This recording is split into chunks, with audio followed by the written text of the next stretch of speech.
नमस्कार दोस्तों, स्वागत है आपका न्यूज डिकोडर में। एक बड़ी डिप्लोमेटिक जीत मिली है भारत को इस बार ब्रिक्स समिट 2025 में, जो इस बार ब्राजील में होस्ट की गई है। सबसे बड़ी बात यह रही कि चाइना इस बार पहलगाम टेररिस्ट अटैक का मेंशन ब्लॉक नहीं कर पाया। पहली बार ब्रिक्स जैसे प्लेटफॉर्म पर अटैक का क्लियरली जिक्र हुआ और उसकी निंदा भी की गई। इस डेवलपमेंट को समझने के लिए हमें पहले के रिसेंट जियोपॉलिटिकल बैकग्राउंड पर नजर डालनी होगी। सबसे पहले बात होती है संघाई कॉर्पोरेशन ऑर्गेनाइजेशन की मीटिंग की, जो कुछ महीने पहले चाइना में हुई थी। भारत के रक्षा मंत्री राजनाथ सिंह वहां पे प्रेजेंट थे, लेकिन फाइनल स्टेटमेंट में चाइना और पाकिस्तान के प्रेशर के कारण पहलगाम अटैक का कोई मेंशन नहीं किया गया। इस वजह से भारत ने ज्वाइंट स्टेटमेंट को साइन करने से इनकार कर दिया। ये एक बड़ी इंटरनेशनल न्यूज बन गई थी। उसके बाद क्वाड की एक इंपॉर्टेंट मीटिंग होती है यूएसए में, जहां पहलगाम अटैक का क्लियरली मेंशन होता है और उसकी निंदा की जाती है। यह एक सिंबॉलिक साइन था कि अब ग्लोबल फोरम पर भारत का नैरेटिव इंपॉर्टेंस ले रहा है और अब ब्रिक्स समिट में भी इस अटैक का ऑफिशियल जिक्र हुआ है। इस बार चीन ने इस मेंशन का अपोज नहीं किया। ये बताता है कि भारत की फॉरेन पॉलिसी ग्रेजुअली असर्टिव और इफेक्टिव हो रही है। आप में से कई लोग शायद यह सोच रहे होंगे कि पाकिस्तान का नाम ओपन डिक्लेरेशन में क्यों नहीं लिया गया। देखिए, ये एक डिप्लोमेटिक चैलेंज होता है। जब तक किसी स्टेट की डायरेक्ट इन्वॉल्वमेंट स्टेब्लिश नहीं होती, तब तक ऐसे इंटरनेशनल समिट में किसी कंट्री का नाम लेना ट्रिकी हो जाता है। यही वजह थी कि 26/11 मुंबई अटैक के टाइम पर भी पहले कई देशों ने पाकिस्तान का नाम लेना अवॉइड किया था, लेकिन धीरे धीरे जब एविडेंस स्ट्रांग हुआ, तब अमेरिका जैसे देश ओपनली पाकिस्तान का नाम लेने लगे। और सेम केस पहलगाम अटैक पर भी फॉलो होगा।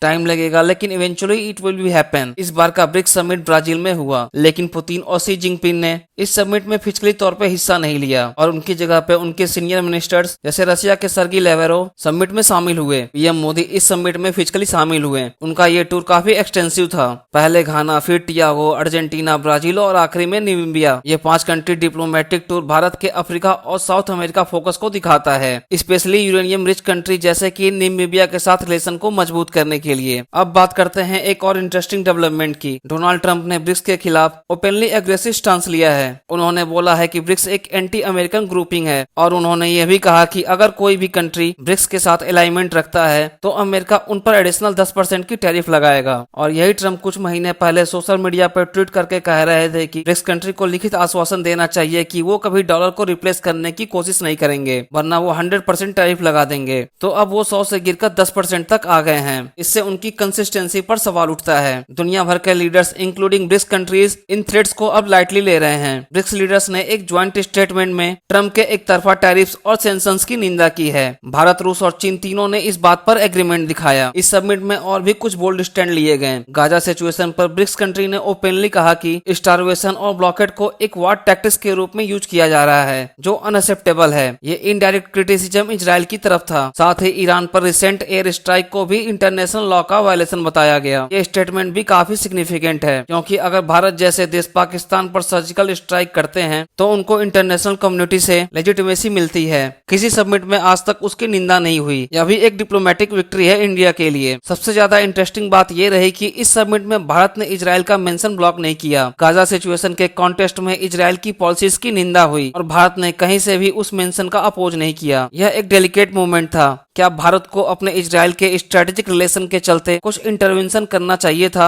या फिर न्यूट्रल स्टैंड लेना ही बेटर था? ये एक ओपन क्वेश्चन है। मुझे आपका ओपिनियन चाहिए। क्या आप सोचते हो, क्या भारत को इजराइल का मेंशन ब्लॉक करना चाहिए था या न्यूट्रल रहना चाहिए था? कमेंट करके हमें बताएं। ब्रिक्स समिट 2025 काफी इम्पैक्टफुल रहा। भारत ने डिप्लोमेटिक लेवल पर एक बड़ी जीत हासिल की है। पहलगाम अटैक का मेंशन, ट्रंप के टैरिफ का ओपन क्रिटिसिज्म, गाजा और ईरान पर टफ स्टांस, सब मिलाकर यह एक टर्निंग पॉइंट समिट साबित हुआ है। आगे चल के भारत का रोल ब्रिक्स में और भी असर्टिव होगा, स्पेशली जब डॉलर को रिप्लेस करने की बात आएगी या साउथ ग्लोबल विजन बनाने की बात होगी। हालांकि ब्रिक्स 2025 में भारत के इस रोल पर आपका क्या मानना है? कमेंट करके हमें बताएं।